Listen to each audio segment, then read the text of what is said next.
Good afternoon, everyone. Thank you all for being here. IBM is honored to be hosting this lunch today and to spend time with you all.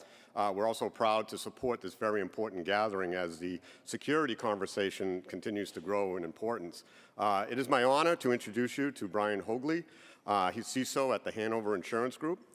Brian will share some of his time and experience in the public sector and how he is bringing that multidisciplinary approach to the private sector. An approach that's providing greater focus on information security awareness across the enterprise with greater rigor around threat assessments and data loss prevention efforts. So please join me in welcoming Brian to the stage.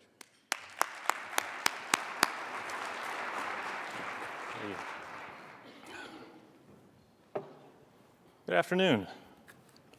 First, I want to thank Mike and Greg and Evanta for bringing me here for all of you guys. This looks like a good crowd. And especially I want to thank that great introduction. If you would have asked me 20 years ago, 25 years ago, if Big Blue was going to introduce me on stage in front of my peers at this level, I would have thought you were crazy. But this is great. So what I'm going to go over is the program that I was asked to develop while I was working at Pentagon. And this was spring of last year, shortly after DHS and the federal government came out with their approach for cybersecurity through an executive order. And this is actually the first time that I've talked about this publicly in an unclassified or open forum. And I can't think of a better group to share this with. The first area that, just to cover high level, strategy and structure. From a strategy standpoint, I boil it down to this very simple concept built around what the DoD and the military have looked at as mission first. And the idea for business is you want to enable the business and minimize asset loss. And I want you to remember this in the sense that it's minimize. We're never going to completely remove asset loss. We have to have acceptable losses. And that stems from the idea of what you can call cyber resiliency. Let's be real and let's identify what our core assets are in our organization and those that are ancillary to those assets. We can't protect everything equally, right? So let's protect what makes the most sense for our business to survive. An example I can give you off the bat is Shell Oil Company.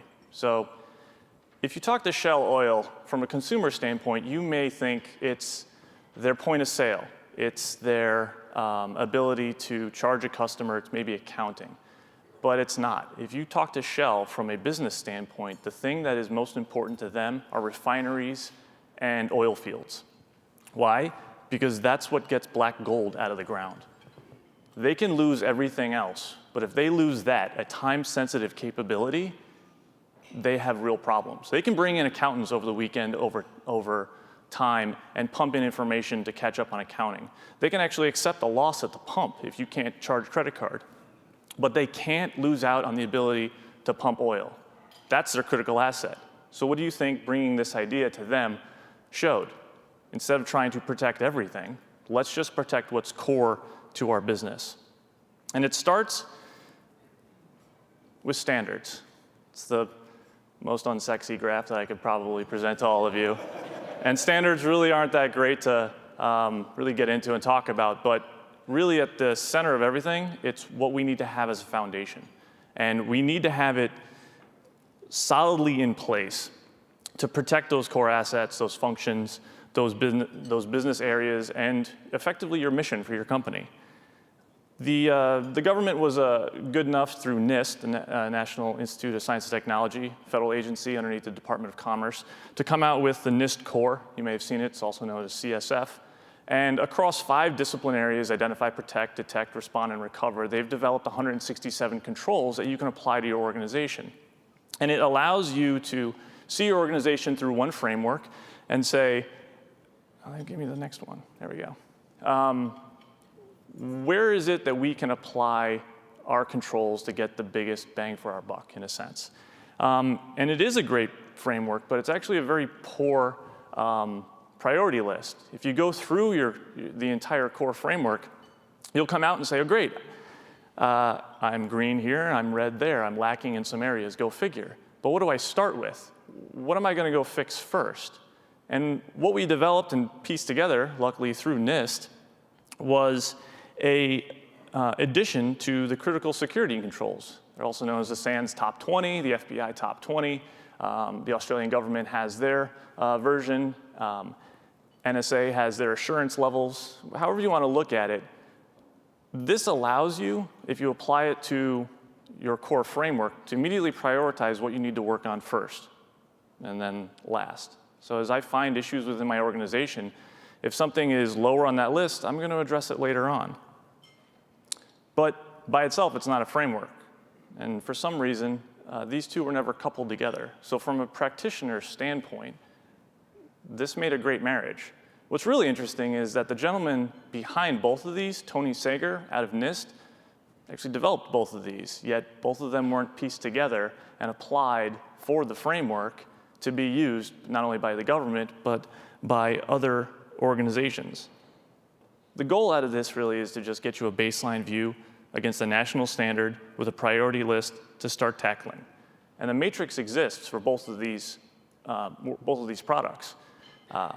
Each of these critical security controls marries up to any one of the core controls within the framework. So there's not a lot of digging, a lot of fact-finding that needs to be done to figure out what do I need to work on, what do I need to work on first.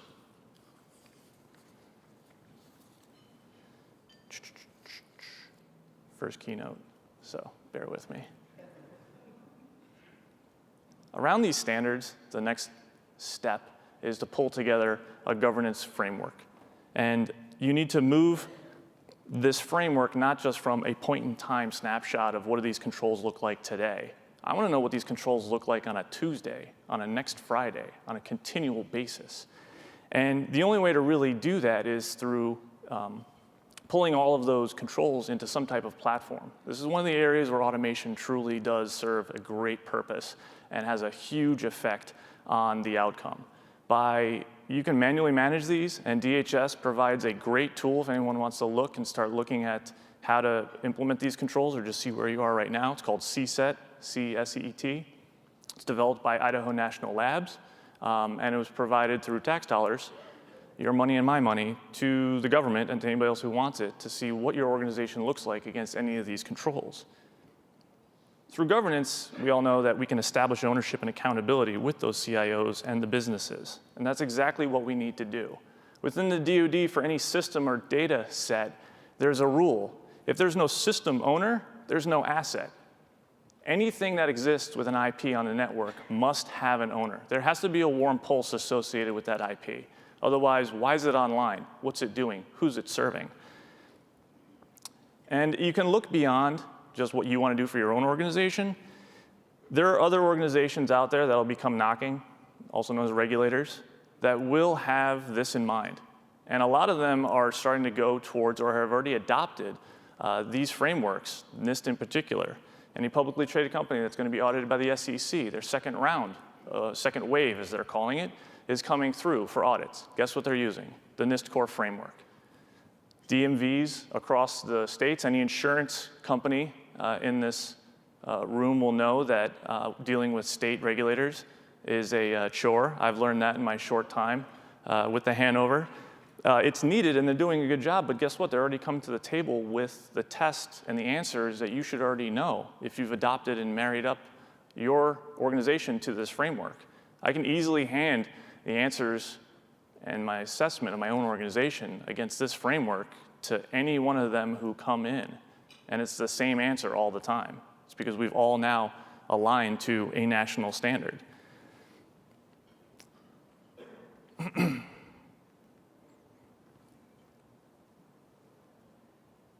The goal, really, out of all of it, is to appropriately place risk management within the organization.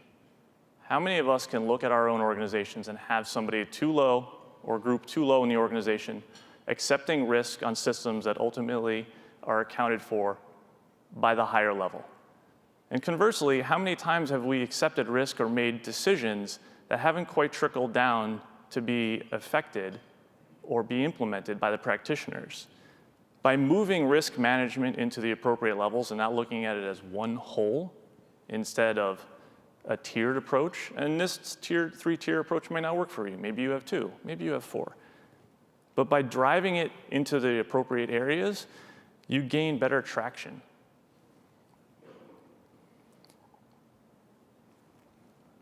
I'm batting 1,000 with this clicker.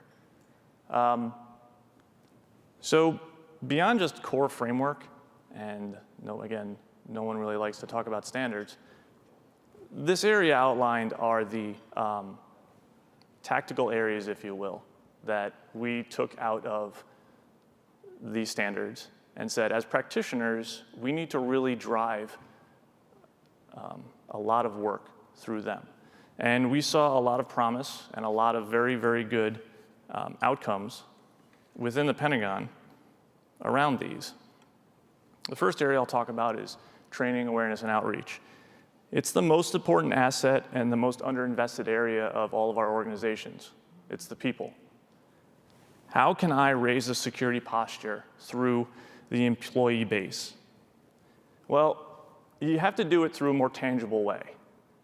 Compliance-based training is dead. I'm sorry if anybody here is pitching compliance-based training, but if I teach you in a half an hour and then test you in the next 5 minutes on the thing I just taught you about, and then I don't talk to you again for a year, how much better are you off for your staff?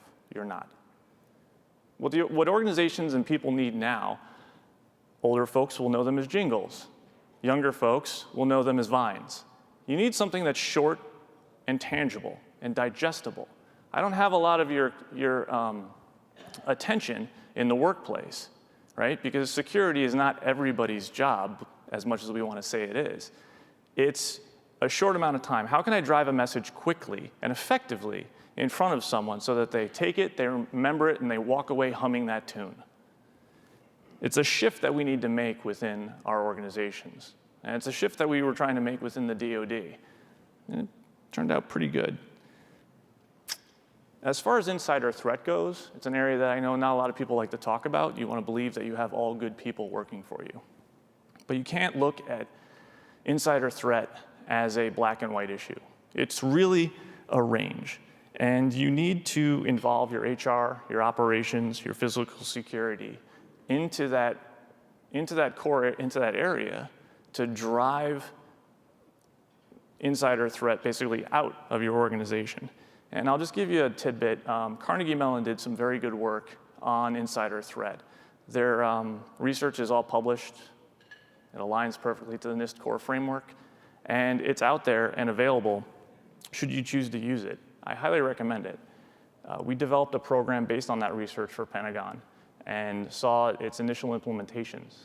Now that's a program, and that doesn't get you all the way through. What you really need is data analysis, behavior analysis.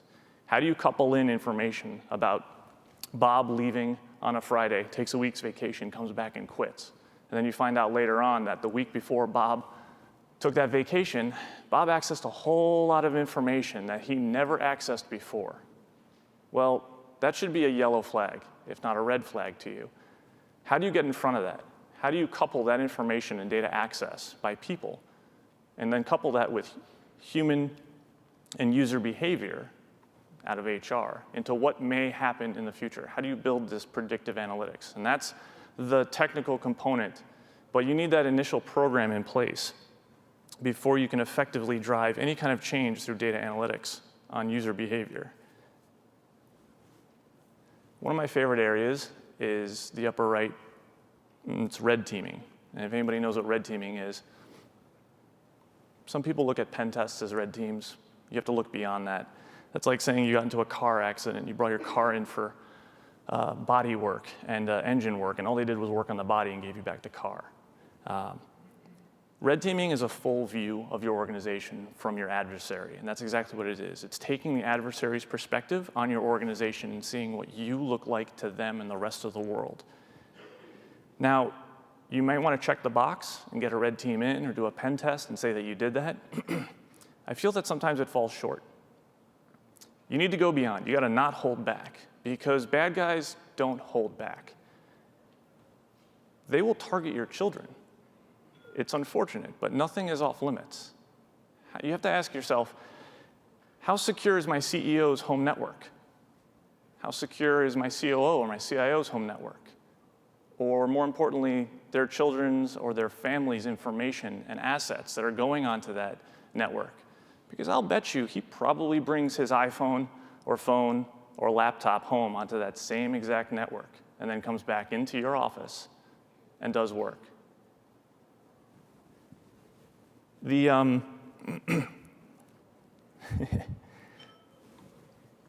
There's a lot of information that's put out there, unfortunately, right or wrong, by ourselves and our employees. You have to look at what you have exposed, and you need to rein that in, and you need to make sure that what's out there is appropriate. And whether it's through LinkedIn or Facebook or any other social media, you have to have some level of control, unfortunately, over what's leaving your company. And you should really look at your administrative staff, your privileged level users, your VIPs, their assistants, and anybody in HR. Some core areas that if I were sitting on the outside trying to get in, that's exactly who I would target. There's a lot of metadata in documents as well that you might not know gets out. If you have information that's posted about job descriptions, there's a lot of metadata within there that can give you some telltale signs as to how the internal parts of your organization are set. And it's just about knowing your assets, right? This really what it comes back to is knowing where all of your information is, knowing where all of your assets are, because you can't protect what you don't know exists. The areas of blue teaming are taking the opposite approach, sitting inside of your network with a fresh set of eyes at how you exist, how you look, how you're architected, and taking a kind of that third-party technical review of your organization, as well as a third-party non-technical review of your organization. Again, talking to your people, finding out who knows what. Do you have single points of failure? A lot of what I'm saying is not actually, or wouldn't initially on the surface be seen as security, but as pretty good solid architecture or solid engineering. And that's really, if you boil down everything we're looking to do, that's at the core of cybersecurity is just good practices. It's reinforcing those good practices. I suggest anyone looking at doing anything like this move to vendors with a specialized view of this area, boutique services, if you will.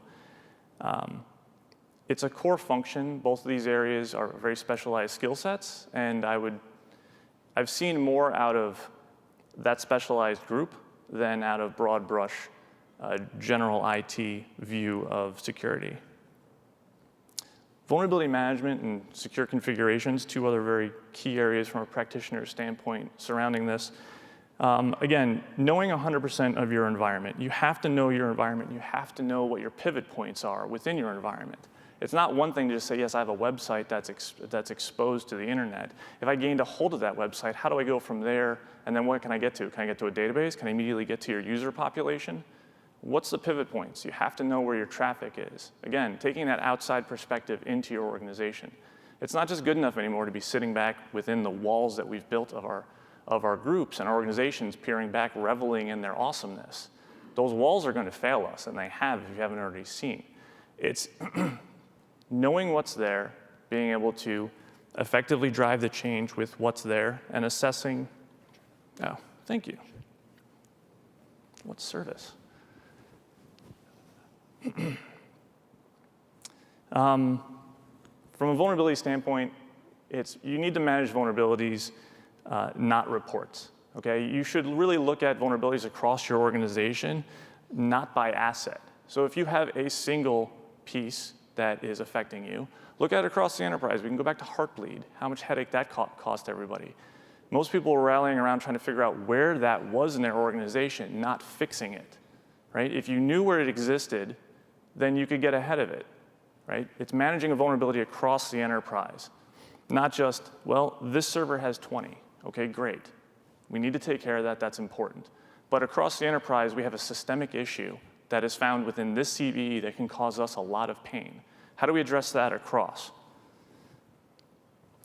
it's coming back and really solidifying the core. Back to the castle example, we like the ideas of bastion hosts and defense in depth. This really is programmatic defense in depth. And it's solidifying the core within the organization. It's not just relying on the walls.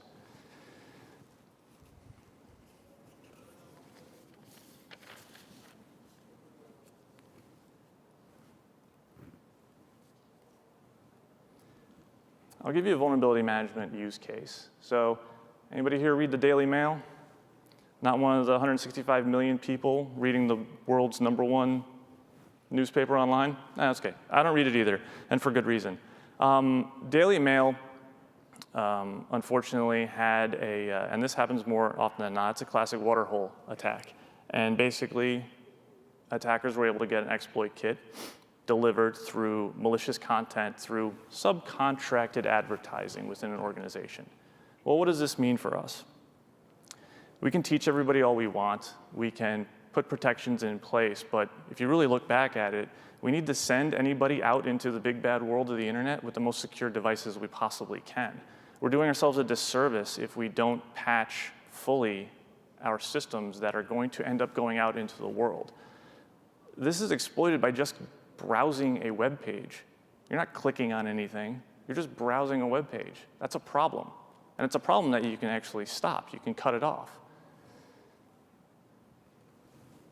Yeah, back in 2000 with the other one. All right.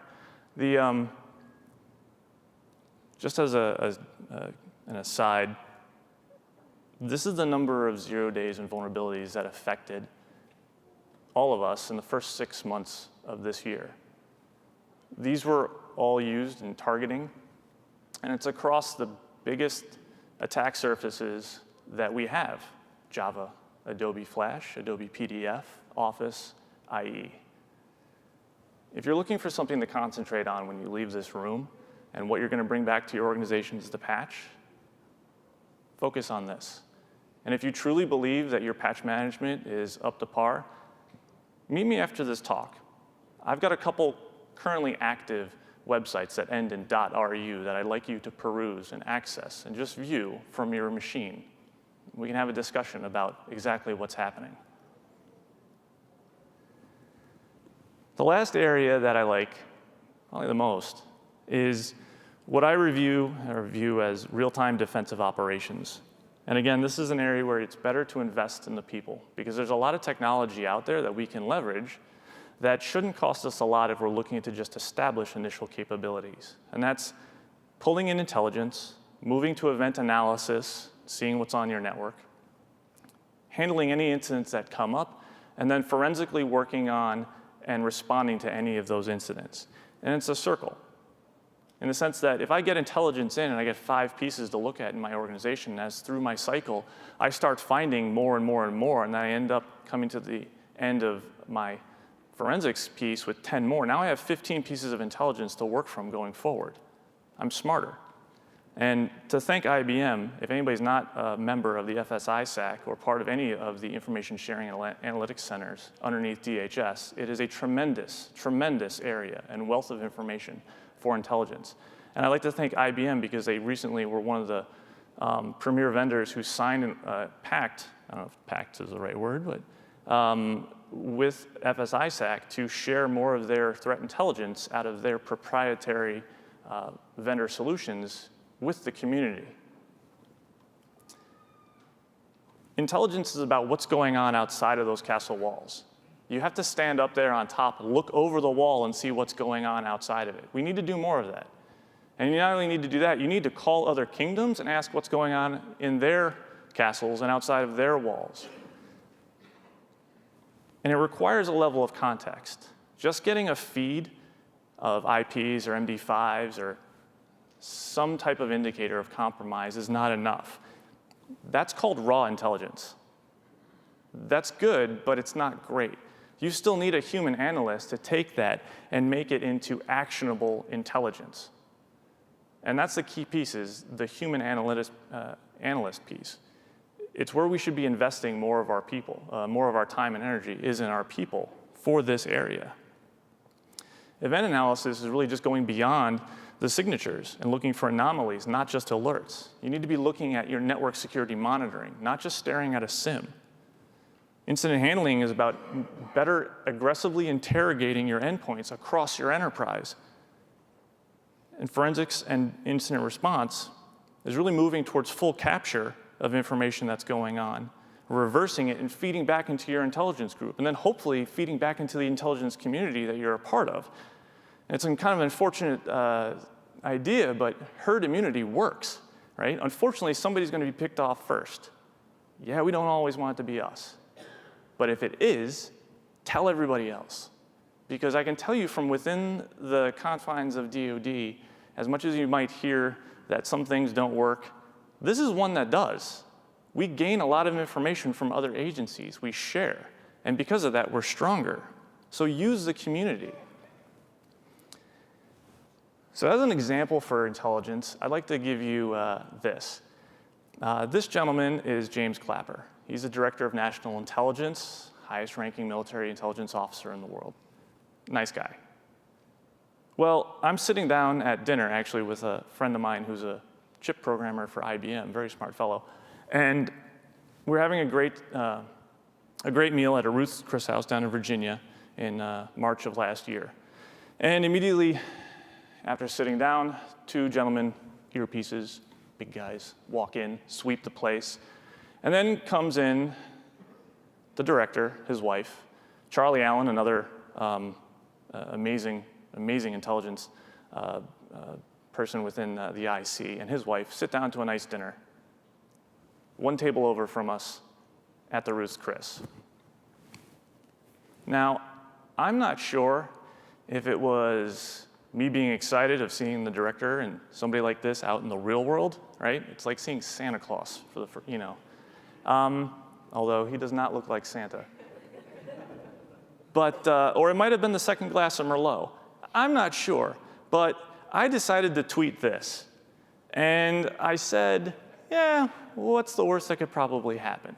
I finished my meal with my friend, and at the end of my meal, their meal ended. And then the director walked over to me. Now, I'm wired that way, in which I immediately stood up, addressed him as sir. As he's holding my Twitter profile on his secure phone and says, so Brian, what is it you do, and who are you again? Now, I knew who he was, having been part of the intelligence community previously, having fallen underneath the director. But it's an interesting case in that threat intelligence can be used in the real world and how it can be leveraged. And it can translate into networking and for IT. So to finish this story, we had a great conversation, talked about the NCCIC, which is intelligence sharing group that was being stood up, some upcoming legislation that was going to be happening with coming from Congress. He was very excited. The key here is that it was the director that walked up to me at the end of that meal, not his bodyguards. Why?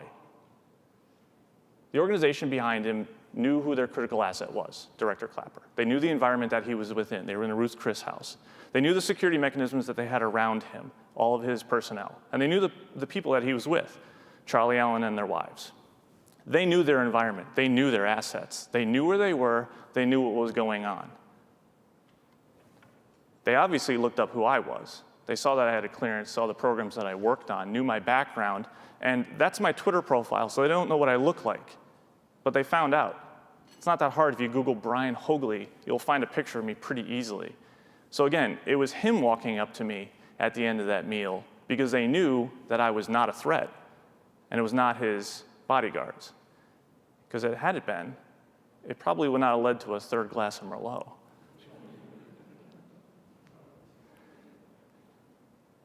So in closing, beyond this, a couple key takeaways. If I haven't bored you with standards and not really sexy cybersecurity talk, but you need to expect 100% visibility into your organization. You need to expect 100% access to respond within that organization. And you need to be able to drive accountability and ownership of those assets with your CIO counterparts. And you need to ask them to give you realistic business and mission prioritized list of assets. Not everything can be a priority, because then nothing is a priority. The CISO in this role, as it's defined and as I understand it and want to see it, is there for protection and detection, but it needs the CIO to properly care for their assets, because it's their assets that they are caring for.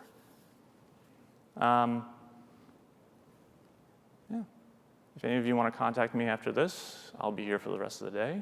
This is my contact information. Feel free to reach out. I appreciate your time. I thank you very much. Have a good afternoon. Thank you.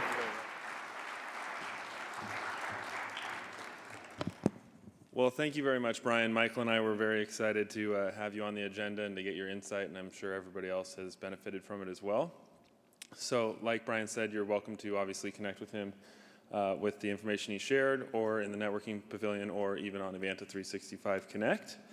And with that in mind, we are moving on to another set of breakout rounds. As a reminder, we have actually replaced the Summit Sagel breakout, which will be taking place in here at 120 with Adam Glick from Century Bank, who has ever so graciously put together a presentation to share. And that will be going on concurrently with Todd Peterson's presentation from Dell across the way. And then there's the boardroom on data breach prevention strategies for insiders threat down the hall with Formetric. So thank you again for such a great engagement today. It's going along swimmingly. And up next, like I said, we have a networking pavilion opportunity for you to go in and continue to connect with your friends. Please be sure to enter to win those prizes that we mentioned earlier. You will do that on your app, and if you have any sort of issues with entering the codes, or if you don't have the application because you have a Windows phone, you're more than welcome to talk to us at